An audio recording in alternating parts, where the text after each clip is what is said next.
IIT convocation డేకి మనం వచ్చాం. అండ్ సో గ్రాడ్యుయేట్స్ వాళ్ళ కాన్వకేషన్ డేకి ప్రజెంట్ అయ్యారు. And they are now the graduates, young graduates అనమాట. So material science and metallurgical engineering graduate Aryan ఉన్నారు.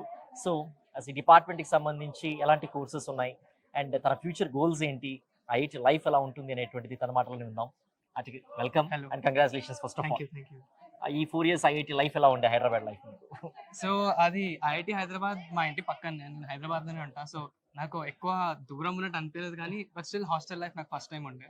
అండ్ హాస్టల్ లైఫ్ ఫస్ట్ అందరు ఎక్స్పెక్ట్ చేస్తారు, ఇంకా ఇంటి నుంచి దూరం ఎలా ఉంటారు, ఎట్లా ఉంటుంది అంతా, అంటే లైక్ కొత్త కొత్త కొత్త ఫ్రెండ్స్ అందరు ఎక్కడి నుంచో వస్తారు. సో ఇట్లా మనం వాళ్ళతో మింగిల్ కాగలుగుతామా, వాళ్ళతో ఉండగలుగుతామా ఎన్ని ఇయర్స్ అని. కానీ నేను వచ్చినాక మాకు మంచిగా డబుల్ షేరింగ్ రూమ్స్ అవన్నీ ఉండే. సో కాలేజ్ ఒక విధంగా మమ్మల్ని ఎంకరేజ్ చేసింది, ఇలా లైక్ మీరు ఫ్రెండ్షిప్స్ చేసుకోవచ్చు, ఇట్లా మీకు డబుల్ షేరింగ్ రూమ్ లో మీకు ఎవరు లేకున్నా మీ రూమ్మేట్ ఉంటారు మీతోని అని. సో అలా అందరికి స్టార్టింగ్ లోనే మంచిగా పరిచయాలు అయిపోయినాయి, అందరికి ఫ్రెండ్స్ ఇట్లా అయినారు. సో హాస్టల్ లైఫ్ విధంగా చూస్తే మాత్రం స్టార్టింగ్ నుంచి మంచిగా అంత స్మూత్ గానే ఉండే, అందరు మంచిగా ఫ్రెండ్స్ అయిపోయినారు, అందరు మంచిగా ఎంజాయ్ చేస్తుండే 4 years. సో హాస్టల్ లైఫ్ అయితే చాలా బాగుండే నా 4 years. స్పెసిఫిక్ గా మీ బ్రాంచ్ గురించి మీరు చెప్తారండి, ఏ సబ్జెక్ట్స్ ఉంటాయి, ఎలాంటివి నేర్చుకున్నారు క్రిస్ప్ గా? సో నాది material science and metallurgical engineering. అయితే మా బ్రాంచ్ లో చాలా రీసెర్చ్ ఓరియంటెడ్ ఉంటుంది ఎక్కువ. అంటే ఇలా మీరు కంప్యూటర్ సైన్స్ లాని అందులో చాలా టెక్నాలజీ అవన్నీ ఉంటుంది. మాది ఎక్కువ రీసెర్చ్ సైడ్ ఉంటుంది. మాకు చాలా కెమిస్ట్రీ, ఫిజిక్స్ ఈ కాన్సెప్ట్స్ ఎక్కువ ఇన్ డీటెయిల్లో ఉంటాయి. ఇప్పుడు సెమీ కండక్టర్స్ గురించి కానీ, లేదా మనకు వెల్డింగ్ లాంటివి, అలాయ్స్, ఇలాంటి ఇండస్ట్రీకి పనికొచ్చే చాలా స్కిల్స్ ఇవన్నీ చాలా నేర్పిస్తారు మా బ్రాంచ్ లో. సో మెయిన్లీ మా material science focus research oriented ఉంటుంది. కానీ మా క్యాంపస్ లో మా మెటీరియల్ సైన్స్ బ్రాంచ్ చాలా అందరికి అంటే ఇంక్లూడింగ్ గా ఉంటుంది. అంటే మాకు ఎక్కువ స్ట్రెస్ఫుల్ ఉండదు, చాలా లైట్ కోర్సెస్ ఉంటాయి. అండ్ ప్రొఫెసర్స్ కూడా చాలా మాకు హెల్ప్ చేస్తుంటారు అలాంగ్ ద వే.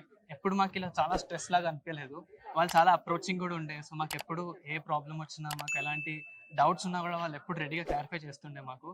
సో మా కోర్సెస్లో ఎక్కువ ఫిజిక్స్, కెమిస్ట్రీ ఉండడం వల్ల మాకు ఫిజిక్స్, కెమిస్ట్రీ రిలేటెడ్ బుక్స్ అవన్నీ మేము చాలా చదువుతుండే. సో ఆన్లైన్లో కూడా చాలా రిసోర్సెస్ ఉండే మాకు, లైక్ ఎన్పిటిఎల్ లాగా ఒకటి ఉంటుంది, అన్ని బ్రాంచెస్ వాళ్ళు అదే వాడతారు. అందులో వేరే ఐఐటి ప్రాక్స్ కూడా మా రిలేటెడ్ కాన్సెప్ట్స్ అవన్నీ వీడియో ప్రాంప్ట్స్లో నేర్పిస్తుంటారు. సో మా బ్రాంచ్కి వచ్చేసరికి అదే మాకు చాలా లీనియంట్ ఉండే మా బ్రాంచ్. అంటే మాకు చాలా ఫ్రీడమ్ ఉండే మా ఓన్ కెరియర్ చాయిసెస్ అవన్నీ చూసుకోవడానికి. అండ్ చాలా మంది రీసెర్చ్ సైడ్ కూడా వెళ్ళారు మా బ్రాంచ్లో, అందుకే. యా. అండ్ యంగ్ గ్రాడ్యుయేట్స్ కి ఇప్పుడు కౌన్సిలింగ్ ప్రాసెస్ స్టార్ట్ అవుతుంది, they will enter into their BTech first year అనమాట. అండ్ వాళ్ళకి మీరు ఇచ్చేటువంటి అడ్వైస్ ఏంటి? And also second, third and fourth years, there is crucial time. 4th years వాళ్ళకి వాళ్ళ ప్లానింగ్ ఎలా ఉండాలి? సో ఇప్పుడు ఎవరైతే రాబోతున్నారో ఐఐటీస్ కి నేను ఒకటే అంటాను, beat IITs or any engineering college ఏమన్నా ఉండని, మీ డిగ్రీ ఎలా ఉన్నా కూడా మీరు ఫస్ట్ మీ అన్ని పర్సనల్ హెల్త్ అన్ని ఫోకస్ ఎక్కువ పెట్టండి. ఎందుకంటే చాలా మంది స్టడీస్ అనుకొని వాళ్ళ పర్సనల్స్ అన్ని మర్చిపోతుంటారు, వాళ్ళ హెల్త్ కానీ, సోషల్ రిలేషన్స్ కానీ. సో ఫస్ట్ కాలేజ్ వచ్చినాక మంచిగా అందరితో ఉండండి. లైక్ నెట్వర్కింగ్ చాలా ఇంపార్టెంట్. అందరు ఫ్రెండ్స్ చేస్తుంటే మనకు ఐడియా ఉంటుంది వేరే వాళ్ళు ఏం చదువుతున్నారు, ఇప్పుడు ఏం ఎక్కువ.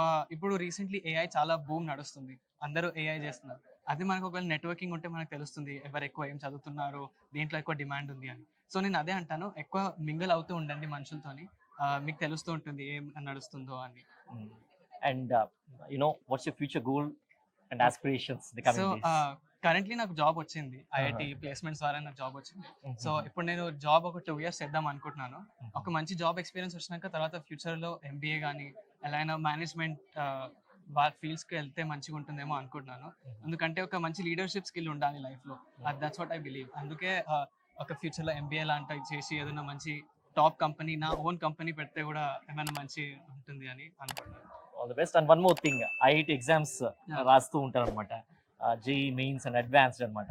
ఎలా ఉండాలి వాళ్ళ learning approach in those 2 years? అంటే because you have to prepared a lot in those 2 years అనమాట. సో ఐఐటి ప్రిపరేషన్ టైంలో స్ట్రెస్ చాలా ఉంటుంది స్టూడెంట్స్ కి, అందరికి తెలిసిందే. ఎప్పుడు స్ట్రెస్ తీసుకోకండి, IIT is not life or death situation. ఇది వస్తే మంచిది, రాకున్నా కూడా చాలా ఆప్షన్స్ ఉన్నాయి లైఫ్లో. You can always do something, it's never late.